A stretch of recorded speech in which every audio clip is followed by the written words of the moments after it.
जय हिंद दोस्तों। DC motor का एक टॉपिक बाकी रह गया था, वो आपके सामने मैं लेकर आया हूँ। आज हम पढ़ेंगे डीसी मोटर में होने वाले दोष, उनके कारण तथा उनके निवारण पढ़ेंगे। दोस्तों, यदि आप एक आईटीआई डिप्लोमा या बीटेक के विद्यार्थी हो तो आपको ये पता होना चाहिए कि मोटर के अंदर क्या क्या कमजोरियां होती है, उनके क्या क्या दोष हैं, उनका हम क्या निवारण कर सकते हैं, उनको कैसे ठीक कर सकते हैं। तो चलिए दोस्तों, आज का टॉपिक शुरू करते हैं। यदि आप मेरे चैनल पर नए हैं तो दोस्तों मेरे चैनल को सब्सक्राइब जरूर करें। मैं ऐसे ही वीडियो आपके समक्ष लाता रहूँगा। हो सके कोई कमी रह जाए तो दोस्तों उसको आप कमेंट करके ज़रूर बताएं। तो दोस्तों आज की शुरुआत करते हैं डीसी मोटर में उत्पन्न दोषों के कारण एवं उनके निवारण। ठीक है दोस्तों, प्रथम दोष है मोटर स्टार्ट नहीं होना। यदि आपकी मोटर स्टार्ट नहीं होती है तो देखो उनके क्या क्या कारण हो सकते हैं। उनका पहला कारण है देखो स्टार्टर में खुला परिपथ। यदि आपका जो मोटर के जो स्टार्टर लगा होता है उस स्टार्टर में ओपन सर्किट दोष हो गया, ओपन सर्किट दोष के कारण आपकी मोटर स्टार्ट नहीं होगी।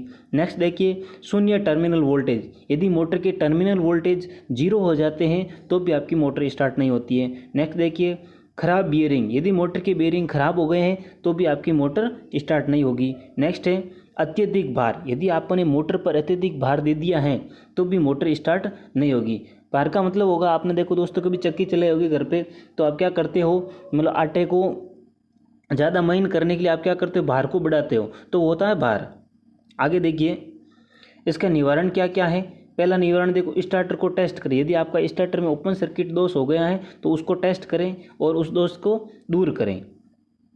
सप्लाई वोल्टेज नेम प्लेट पर पढ़कर सही करें। यदि आपका टर्मिनल वोल्टेज 0 हो गया है तो आपकी मोटर पर नेम प्लेट लगी होती है, उस नेम प्लेट पर उस सप्लाई वोल्टेज लिखा होता है कि ये मोटर कितने वोल्टेज पर चलेगी, तो वो आपके वोल्टेज सही करने चाहिए।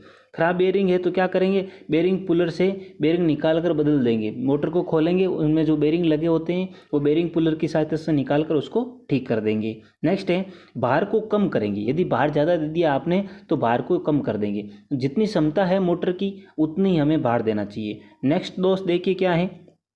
नेक्स्ट दोष है मोटर कुछ समय चलकर बंद हो जाती है। यदि आप मोटर को स्टार्ट करते हो और मोटर कुछ समय चलकर बंद हो जाती है तो उनके क्या क्या कारण है देखो। पहला कारण है मोटर को सप्लाई सही रूप से नहीं प्राप्त होती है। मोटर को यदि आप क्या कर रहे हो, सप्लाई सही रूप से ढंग से प्राप्त नहीं होती है तो भी आपकी मोटर कुछ समय चलकर बंद हो जाएगी। नेक्स्ट का क्या कारण है देखो, मोटर का टॉर्क सही नहीं है, भार पर चल नहीं रही है। देखो यदि मोटर का आपके स्टार्टिंग जो टॉर्क होता है यदि वो सही नहीं है और क्या भार पर सही नहीं चल रही है, यदि आपका लोड सही नहीं है तो भी आपकी मोटर कुछ समय चलकर बंद हो जाएगी। देखो इसके क्या निवारण है। इनका निवारण है पहला देखो ओवरलोड रिले चेक करें, टर्मिनल वोल्टेज चेक करें। यदि देखो क्या है, मोटर को सप्लाई सही रूप से नहीं मिल रही है तो आपको ओवरलोड रिले चेक करना चाहिए और टर्मिनल वोल्टेज चेक करना चाहिए। ठीक है। नेक्स्ट है लाइन वोल्टेज की जांच करनी चाहिए। यदि मोटर का टॉर्क सही नहीं है तो आपको लाइन वोल्टेज की जांच करनी चाहिए कि जो पीछे से सप्लाई आ रही है उनमें पर्याप्त रूप से वोल्टेज है या नहीं है। नेक्स्ट देखिए भार के अनुसार मोटर के प्रकार का सही चयन करें।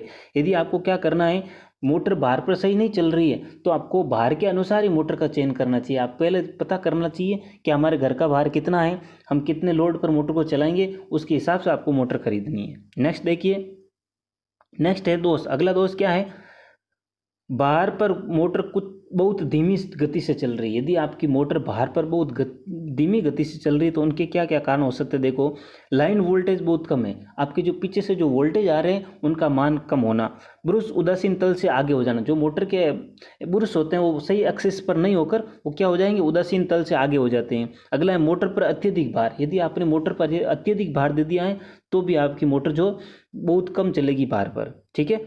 निवारण क्या है देखो, इनके निवारण है देखो, पहला निवारण है सप्लाई को सुधारें तथा यह व्यवस्था करें कि मोटर में वोल्टेज सही मिले। यदि आपके लाइन वोल्टेज कम है तो आपको सप्लाई को चेक करनी चाहिए और उसमें सही रूप से वोल्टेज देने चाहिए। उदासीन तल पर ब्रशों को नियंत्रित करें। हम क्या करेंगे, ब्रशों को सही करेंगे। यदि ब्रश उदासीन तल से आगे खसक गए हैं तो उनको सही करेंगे।